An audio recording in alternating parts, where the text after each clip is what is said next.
오늘 우리에게 주시는 하나님의 말씀은 신약성경 요한계시록 2장 4절 5절 말씀입니다.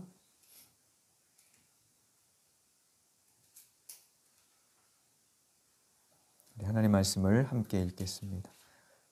요한계시록 2장 4절 5절입니다. 그러나 너를 책망할 것이 있나니 너의 처음 사랑을 버렸느니라. 그러므로 어디서 떨어졌는지를 생각하고 회개하여 처음 행위를 가지라. 만일 그리하지 아니하고 회개하지 아니하면 내가 네게 가서 내 촛대를 그 자리에서 옮기리라. 아멘. 오늘은 지난주에 이어서 기독교 역사 두 번째 시간으로 기독교가 로마의 국교가 된 이후 중세 교회 역사에 대해서 생각을 해보겠습니다. 지난주 내용을 좀 요약하면 좋은데 시간이 여의치 않아서 오늘도 좀 길어질 것으로 예상되기 때문에 혹시 지난주 내용을 못 들으셨으면 나중에 유튜브에 올라 있는 내용을 한번 보시면 좋겠고요. 지난주의 내용을 간단히 요약하면 이렇습니다. 초기 기독교 이야기를, 그러니까 기원후 30년부터 476년까지 이야기를 우리가 지난주에 살펴봤습니다. 초대교회가 생성되고 또 성장하는 과정, 그 가운데 교회에 닥친 두 가지 시련과 그에 대한 대응을 살펴봤어요. 첫 번째는 내부적으로 이단이 출현했던 것이었고요. 교회에 닥친 시련이. 그래서 이단이 출현하면서 교리, 신조 등이 체계화되고 신약성경 27권이 확정되었고요. 외부적으로는 로마 제국에 의한 박해가 있었다는 거예요. 여기까지 이제 지난주에 하다가 정리를 했는데요. 로마에 의한 기독교 박해는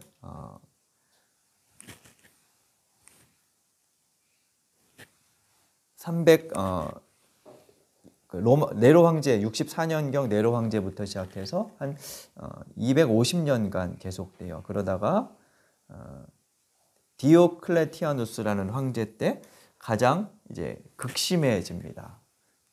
이 사람이 약 305년쯤 경에 마지막으로 박해를 이제 아주 극심하게 했던 그런 황제였어요.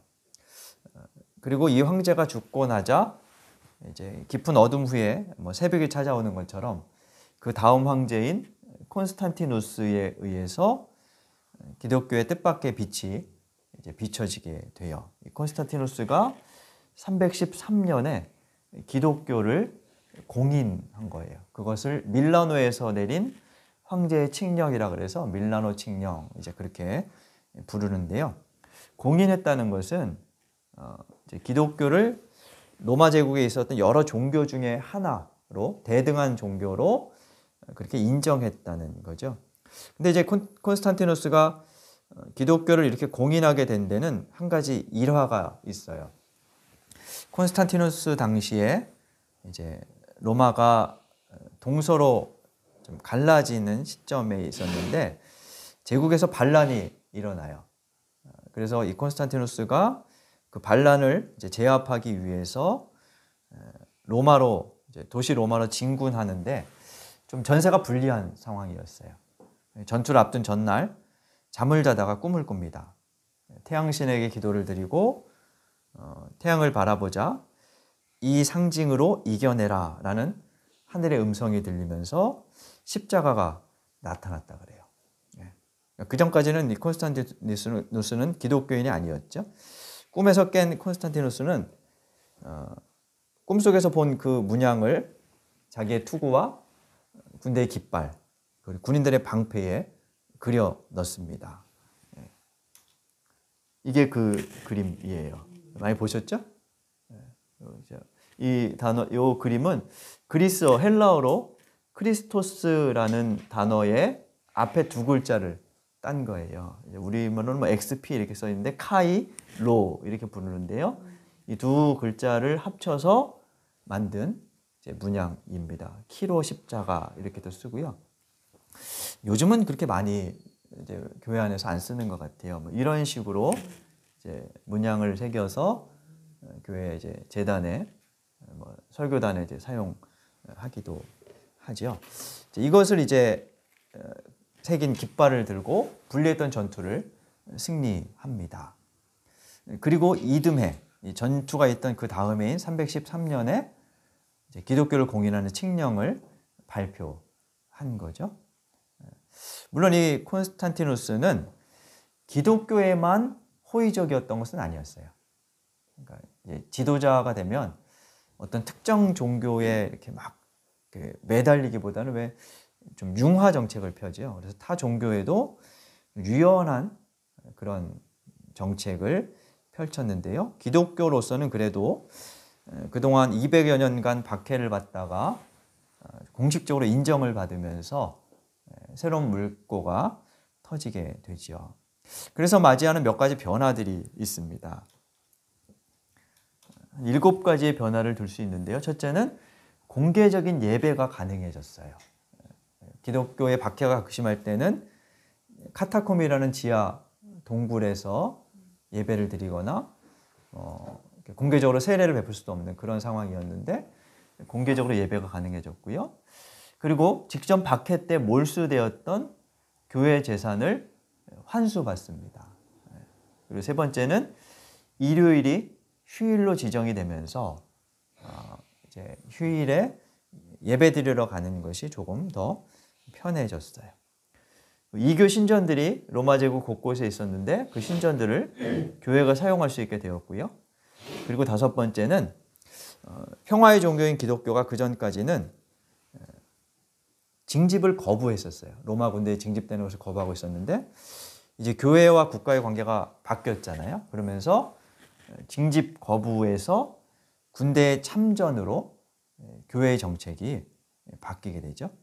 6번째로는 성직자들이 국가의 주요 행정까지 차츰 담당하면서 감독, 주교의 권한이 점점 이제 높아졌다는 것이고요.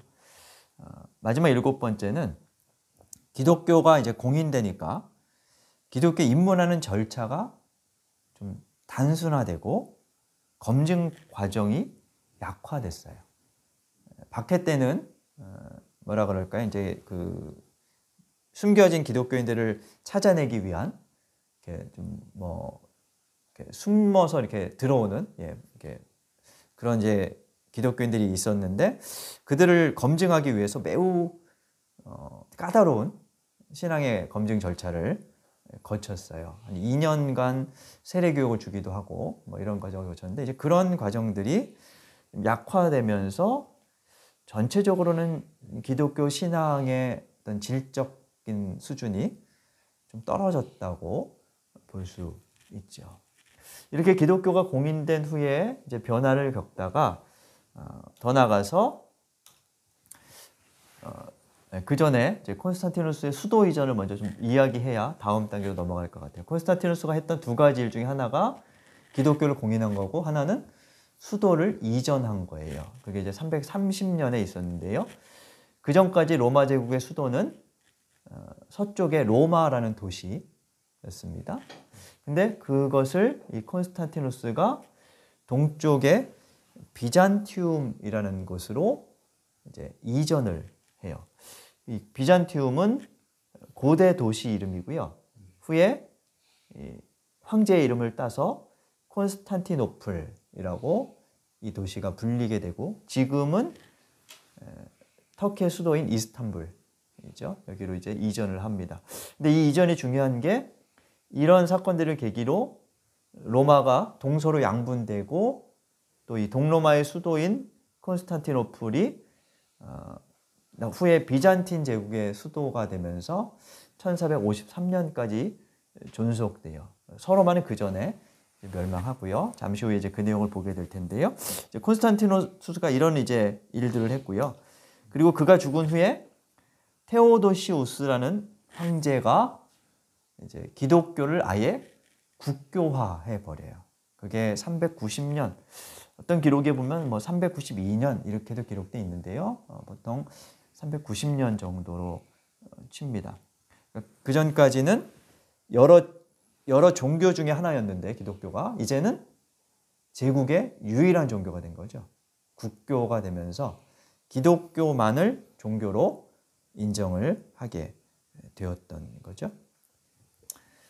그리고 이제 테오도시우스는 전쟁을 치르다가 좀 뭐 일찍 죽으면서 두 아들에게 로마 제국을 양분해서 이제 다스리도록 합니다. 그게 395년경인데 이때로부터 본격적으로 로마 제국이 분열을 겪게 돼요.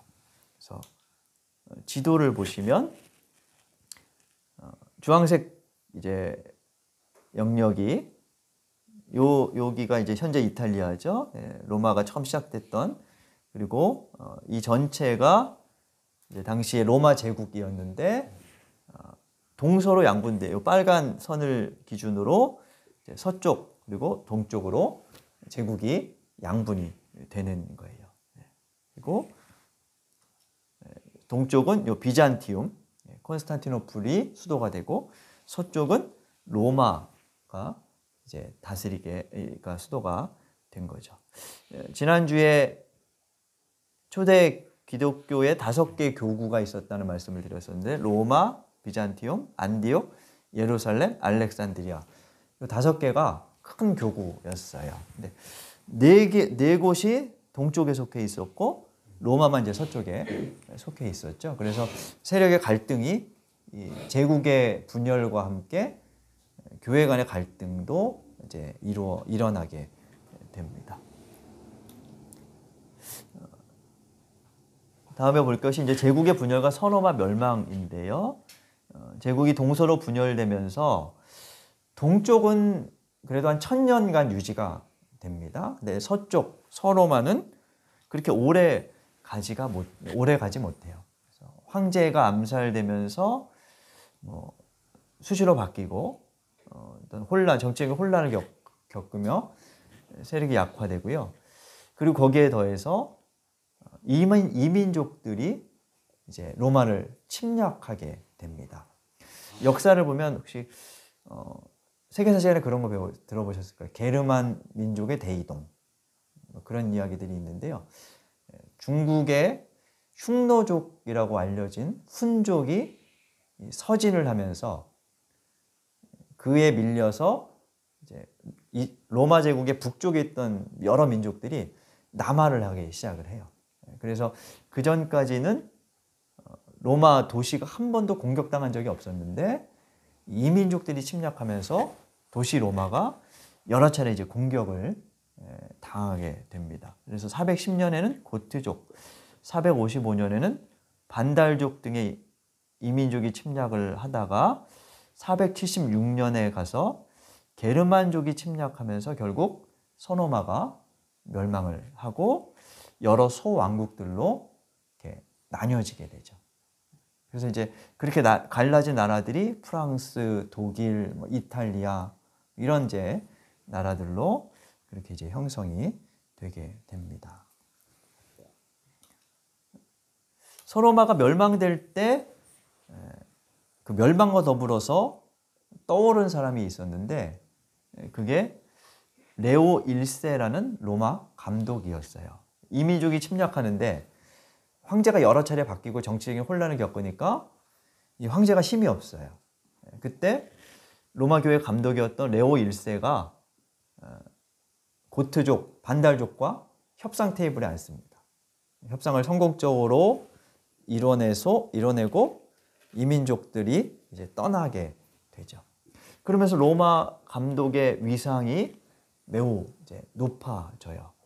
그러다가 서로마가 멸망하고 무정부 상태가 되자 이 로마 감독이 지도자의 역할까지 이제 하게 되는 거예요.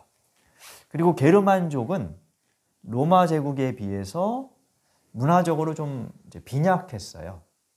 보통은 어떤 나라가 다른 나라를 침략하면 자국의 종교를 심거나 자국의 문화를 이렇게 이식하려고 하지요. 근데 이 게르만은 반대로 자기들이 정복한 그 기독교 문화를 흡수했어요.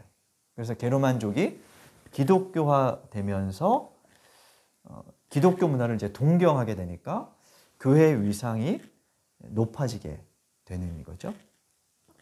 그래서 교회 위상이 높아지면서 교회 감독의 지배력도 점점 커집니다. 그러면서 이제 오늘날의 교황제가 정착돼요. 그래서 레오 1세를 이 그레고리우스 1세와 함께 대교황이라고 이제 그렇게 부른다고 합니다. 그레고리우스 1세 때 590년부터 604년까지 교황으로 있었던 그레고리우스 1세 때 비로소 이제 그 교황 제도가 확립이 되는데, 이 그레고리우스 1세가 매우 여러 가지 일들을 했다 그래요. 그 중에 이제 가장 대표적으로 그레고리 성가, 그런 이제 이야기를 들어보셨을 텐데, 그 그레고리 성가를 많이 만들어내고 편찬했던 사람이 이 그레고리우스 1세였어요. 그러면서 이제 교황권이 강화되고 실질적으로 이제 로마 제국, 서로마 제국 전체를 지배하는, 그러니까 정치 지도자는 게르만족의 왕이었지만 실질적인 지배력은 교회 그 교황이 행사하게 되는 그런 결과를 이제 맞이하게 된 거죠. 이제 이어서 우리 중세 기독교 이야기를 좀 잠깐 보겠습니다. 서로마가 멸망한 476년부터 동로마가 멸망했던 1453년까지를 중세 시대라고 부르고요. 혹은 여기서 좀 더 가서 1517년에 종교개혁이 일어났던 때까지를 중세시대로 이제 그렇게 보기도 합니다.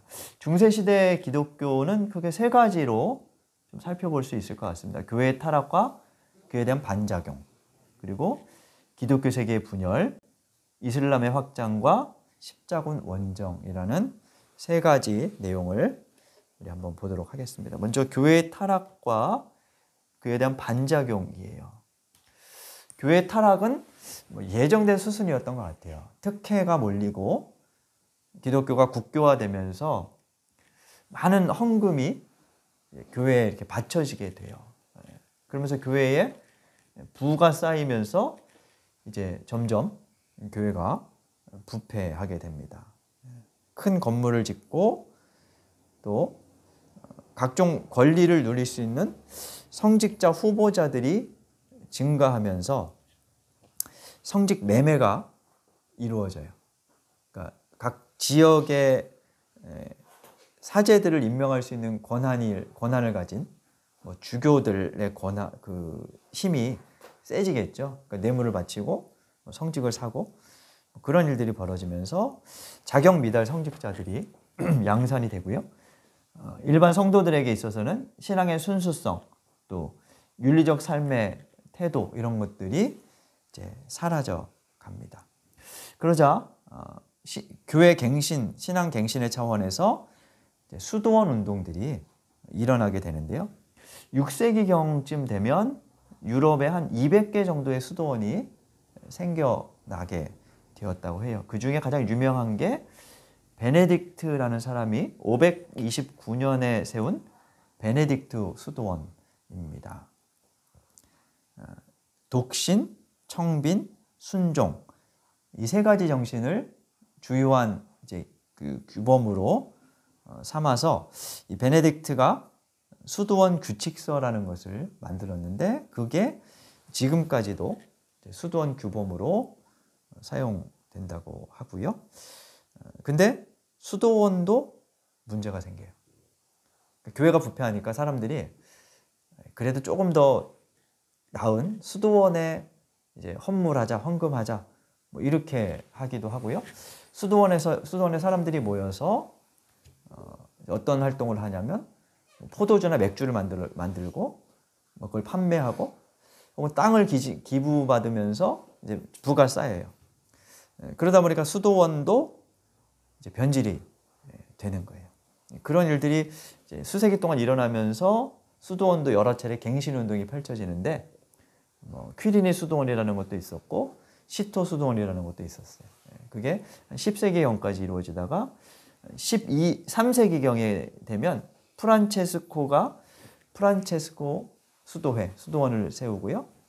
도미니크라는 사람이 도미니크 수도회를 세워요. 근데 이 수도원들은 아예 탁발과 청빈을 그 기본 정신으로 삼아요. 탁발이라는 게 뭐냐면 구걸하는 거죠, 일종의. 뭐지, 태국인가 이런 데 가면 탁발 수도승들이 새벽에 길에 쭉 늘어서 있고 뭐 행사처럼 이렇게 지나는 사람들이 음식을 나눠주는 일들이 있거든요. 그러니까 탁발, 구걸하는 걸로 살았던 거죠. 전 재산을 환원하고 뭐 그런 일들을 이제 이 프란체스코 수도회, 도미니크 수도회가 이제 하게 되는데요. 특히 도미니크 수도회는 이제 학문 그 연구에 힘을 쓰면서 여기에서 많은 신학자들이 나오고 후대 이제 종교 개혁에 영향을 미치게 됩니다. 이런 수도회 운동의 수도원 운동의 장단점이 있어요. 그 결과를 보면 우선은 중세 교회의 타락한 중세 시대에 그래도 꺼지지 않는 교회의 한 줄기의 희망으로 있었다는 것이고요. 수도사들에 의해서 성경 필사가 이루어져요. 인쇄술이 발달되기 전까지 성경을 필사하는, 한 권을 필사하려면 1년 이상 걸렸는데 성경을 필사하는 일들, 그리고 기독교 여러 문서들을 보존하는 그런 일들이 이 수도원에서 이루어지게 되지요.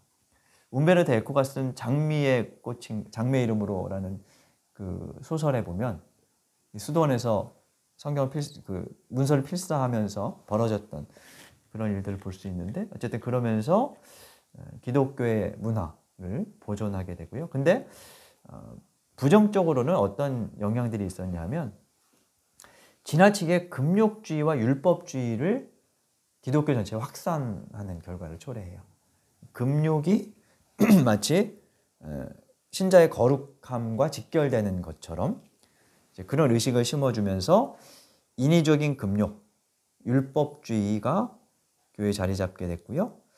성과 속, 그러니까 세상과 교회, 이걸 지나치게 이제 구별하게 되면서 성속 이원론에 빠지고 기독교인들의 사회적 책임을 소홀히 하는 그런 결과가 이제 만들어지게 됐죠.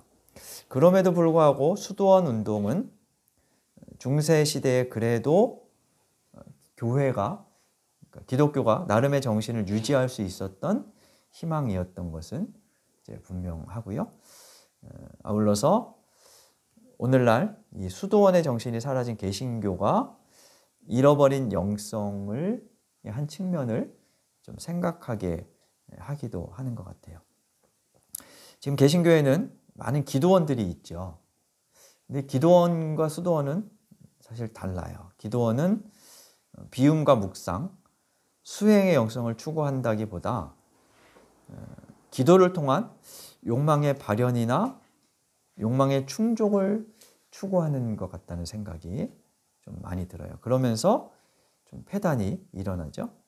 기도원에 올라가는 분들은 그만큼 간절한 마음 때문에 사실은 올라가는 것이기도 하지만 그게 자신의 뜻을 관철시키려는 어떤 불굴의 의지에 의한 것이라면 바른 기독교 영성이라고 할 수는 없기 때문이죠. 그래서 오늘날 개신교회는 이 수도원 정신의 회복, 혹은 수도원 영성의 회복이 필요하다고도 볼 수 있을 것 같습니다.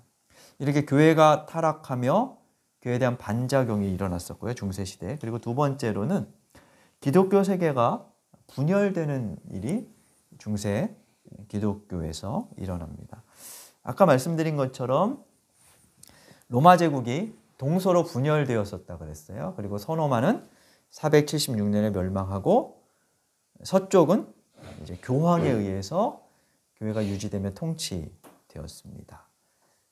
그래도 동서는 서노마가 멸망했지만 교회는 나름대로 하나로서의 교회가 유지되어 있었어요. 그래서 교리적인 문제가 생길 때 같이 모여서 의논하고 뭐 이런 일을 했었는데 거기에는 태생적인 불안 요소가 내포되어 있었어요.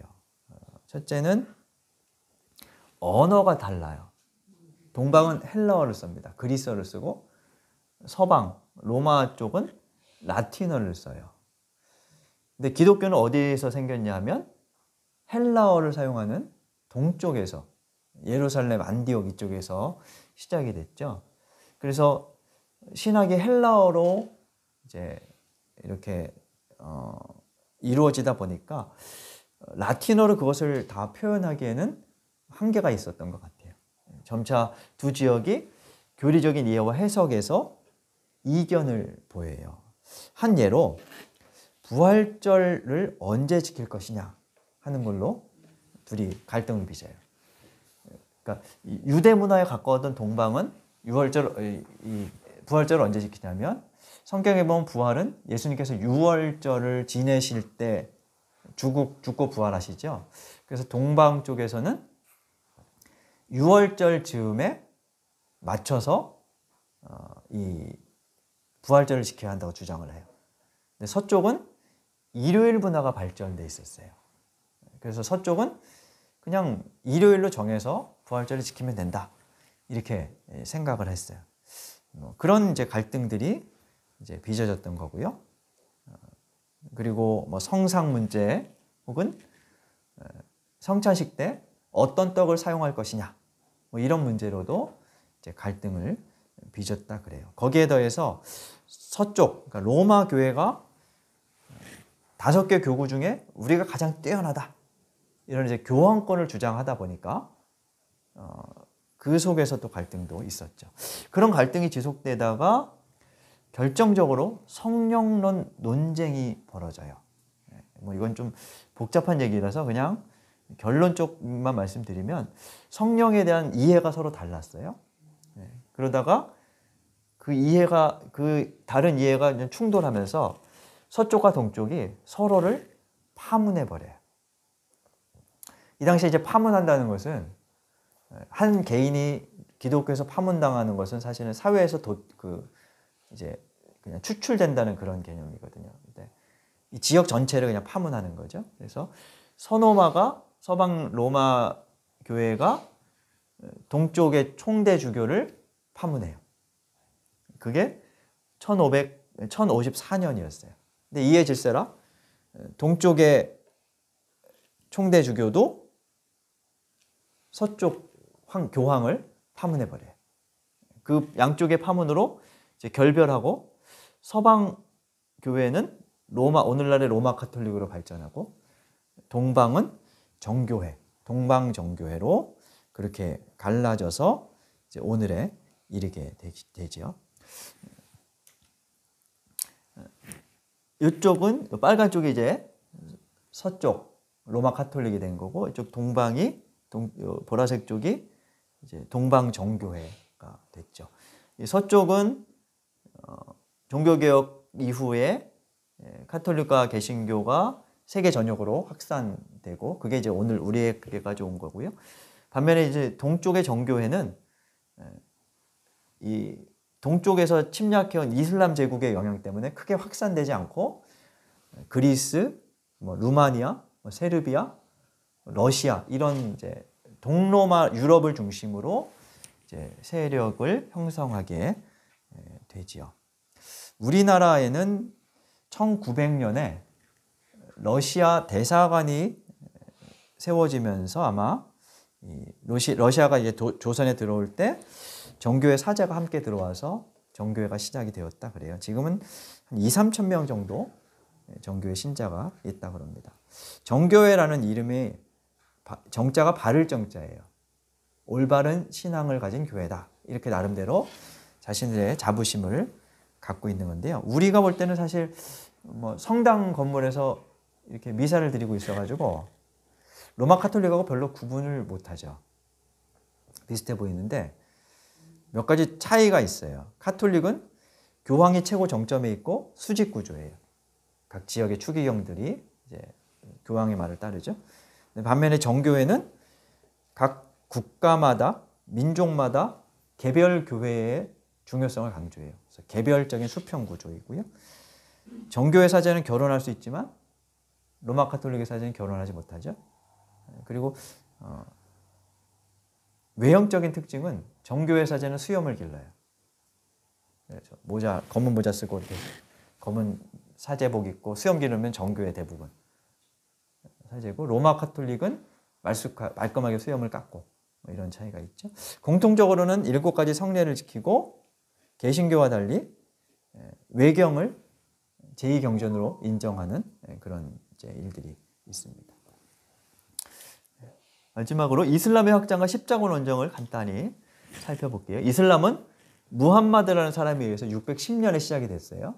그리고 무함마드가 죽고 서쪽으로 지금의 이제 이란 지역을 점령하고 서쪽으로 이제 세력을 확장하면서 당시의 기독교 지역이었던 소아시아, 북아프리카, 예루살렘까지 점령을 합니다.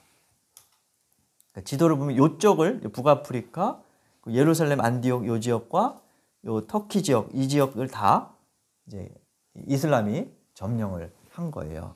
그렇게 이제 몇백 년간 유지됐는데 점령을 계속하고 지내다가 1077년이 되면 예루살렘 성지 순례를 금지해요. 그 전까지는 기독교인이 이슬람이 점령한 지역이었지만 성지 순례를 할 수 있도록 허용해 줬었는데 1077년경에 성지 순례 자체를 금지시켜 버립니다. 이에 이제 기독교 세력이 반발하면서 1095년에 교황 우르바노스 2세가 성지 탈환을 외쳐요. 그리고 대대적으로 유럽 전역에서 십자군 원정대를 모집하기 시작을 합니다. 약 200년 동안 8차례 원정이 있었는데요. 첫 번째 원정 때만 승리했고 나머지는 별 소득이 없이 끝나고 말았습니다. 그 중에는 12세 정도의 어린이 십자군도 모집해가지고 어린이들이 만여 명이 막 죽고 뭐 이런 일들도 있었다 그러는데요. 1차 전쟁 때가 매우 이제 문제가 됐었어요. 예루살렘을 탈환했는데 예루살렘 안에 있던 이슬람 교도와 유대인들을 무참하게 학살해 버려요. 기록에 따르면 어린아이를 벽에 던져서 죽이는 뭐 그런 일들도 했었다고 하죠. 이 학살 때문에 지금까지 이슬람과 유대교, 기독교가 적대시하는 그런 결과를 초래했죠. 그리고 4차 십자군 원정이 또 하나 문제가 되는데 1202년부터 있었던 이 4차 원정 때는 어떤 일이 있었냐면 십자군을 이제 몇만 명 뭐 이렇게 모집을 하는데 재정이 필요하잖아요. 근데 처음에는 귀족들이 재정 조달을 했는데 시간이 갈수록 재정 조달을 하지 않아요. 그러던 차에 동로마의 그러니까 동쪽 지역의 그 왕자였던 한 사람이 제국에서 쫓겨나면서 이 자기 자리를 차지해야겠다, 다시 되찾아야겠다는 생각을 가지고 십자군 원정대에 내가 자금을 조달해 줄 테니 콘스탄티노플을 공격해달라 이런 이제 요청을 해요. 교황은 반대했다는데 십자군들이 같은 기독교 지역인 동로마의 콘스탄티노플을 공격해서 많은 문화재를 약탈하고 그리고 성직자들을 죽이고 그런 이제 만행을 저지르게 돼요. 이로써 동쪽과 서쪽 교회가 완전히 이제 분열을 이제 걷잡을 수 없는 분열의 길을 가게 돼요. 이 보시는 그림은 지난 2016년경에 로마 카톨릭 교황, 프란체스코 교황이죠. 프란체스코 교황과 정교회 수장인 총대주교가 만나는 약 1000년 만에 화해의 길에 들어섰다. 뭐 이렇게 이야기를 했던 이제 그런 사건이었어요. 그 전에도 뭐 여러 차례 이제 일들이 있었는데 아마 결정적으로 이때 화해가 시작되었다고 그렇게 얘기하죠. 이런 십자군 전쟁은 기독교의 명예를 실추시켰고 그리고 종교 간의 갈등을 야기했습니다. 반면에 이슬람 문화가 유럽에 유입되는 결과도 나왔어요. 이슬람 문화라 그래서 이제 뭐 나쁜 게 아니고 어떤 것이 유입됐냐 하면 이슬람이 동쪽을 점령하면서 그리스 지역에 있던 많은 유산들을 가지고 갔어요. 그 중에 하나는 고대 철학이었어요. 아리스토텔레스의 철학 문서라든지 이런 것들을 가지고 가면서 이슬람 지역이 그 철학을 연구해요. 그리고 발전시켜요. 근데 이 십자군 원정의 결과로 이슬람의 이 철학이, 아리스토텔레스의 철학이 기독교에 다시 이제 돌아오게 돼요. 그리고 그 영향으로 기독교 신학의 변화가 일어나요. 좀 더 이성적이고 논리적인 그런 학문으로 이제 변화되고 발전되죠. 근데 이게 중요한 게 이 신학의 발전으로 후에 르네상스, 종교 개혁의 씨앗이 뿌려지게 됐죠. 보통 이런 중세 기독교 시대, 중세 시대를 암흑기라고 부릅니다. 세계사에서는 암흑기라고 부르죠. 근데 교회 역사를 보면 틀린 말도 아니에요. 교회가 타락했고 변질되었고 기독교 정신이 실종되었기 때문이죠. 거기에는 성직자의 타락이 가장 큰 이유였지만 교회의 가르침을 맹신하며 순종하거나 무관심하고 신비주의적으로 성물 숭배에 빠졌던 성도들의 태도도 일조했다고 볼 수 있습니다. 이것은 교회가 무엇을 가르치는지 또 무엇을 선포하는지에 대해서 신자들이 관심을 갖지 않으면 교회가 변질되거나 타락할 수밖에 없다는 것을 일깨웁니다. 우리가 설교를 시작하면서 읽었던 본문은 예수님께서 에베소 교회를 향해서 하시는 말씀입니다. 뭐라고 하시냐면 너희가 처음 사랑을 버렸다 라고 책망하시죠. 그러면서 어디에서 떨어졌는지를 생각하고 회개하라 라고 말씀합니다. 초대교회 시대뿐만 아니라 중세교회가 이 음성을 들어야 했습니다. 그리고 그들뿐만 아니라 오늘 우리도 그 목소리에 귀를 기울여야 합니다. 기독교 역사를 통해서 조금 지겨울 수도 있는 이 기독교 역사를 통해서 오늘 우리의 교회가 어떤지를 돌아보고 그럼으로써 바른 교회를 세워가기 위해서 우리가 무엇을 해야 하는지, 좋은 신앙인이 되기 위해서 어떻게 해야 하는지를 배우는 우리가 될 수 있기를 원합니다. 그러므로 새로운 신앙의 전기를 마련하고 우리 교회를 보다 좋고 아름다운 바른 교회로 세워가는 우리가 될 수 있기를 간절히 바랍니다. 우리 잠시 묵상하며 기도하겠습니다.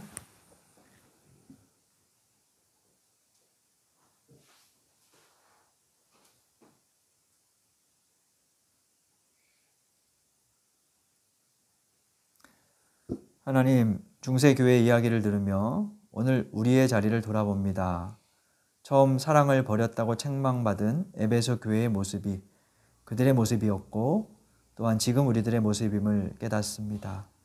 주님 말씀대로 어디에서 무엇이 잘못되었는지를 생각하고 돌이켜 회개함으로 새로워지는 저희의 믿음과 신앙, 교회를 새롭게 하는 저희들이 되게 하여 주옵소서. 예수님 이름으로 기도드립니다. 아멘. 찬송 633장 찬양하면서 우리 예물 드리겠습니다. 633장입니다.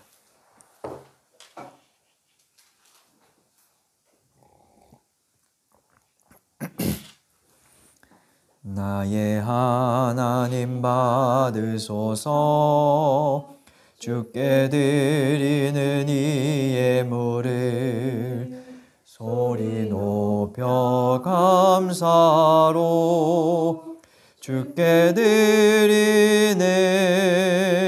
아멘. 모든 생명의 창조주이시며 무피조물들을 자비의 손길로 돌보시는 사랑의 하나님, 지난 한 주 저희에게 베푸신 은혜에 감사하며 예물을 드립니다. 기쁘게 받아주시고 주님 나라 위에 사용하여 주옵소서. 저희가 구하기 전에 필요한 것을 아시는 하늘아버지께서 저희의 아버지이심을 믿고 세월이 갈수록 신뢰하고 만족하는 저희가 되게 하여 주옵소서. 매일 저녁 주님 품에 안겨 편히 쉬게 하시고 매일 아침 새로운 일상을 주와 함께 시작하게 하여 주옵소서. 삶의 원천으로부터 단절되었다 여기며 한 발짝 내딛기 힘들어하는 이웃들이 우리 주변에 많이 있습니다. 그들과 동행하여 주시고 어둠의 빛을 밝혀 주옵소서. 주께서 손 뻗으셔서 보호하시며 넉넉하고 온화하신 날개 아래 품어 주옵소서. 수능과 취업 등 새로운 미래를 열어가는 자녀들의 길을 인도하시고 우리 구미 일상의 교회와 날마다 도서관이 주님을 드러내는 도구 되어 우리의 손을 통해 하나님의 부드러움이 느껴지게 하시고 우리의 말에서 주의 말씀이 들려지게 하여 주옵소서. 예수님 이름으로 기도드립니다. 아멘.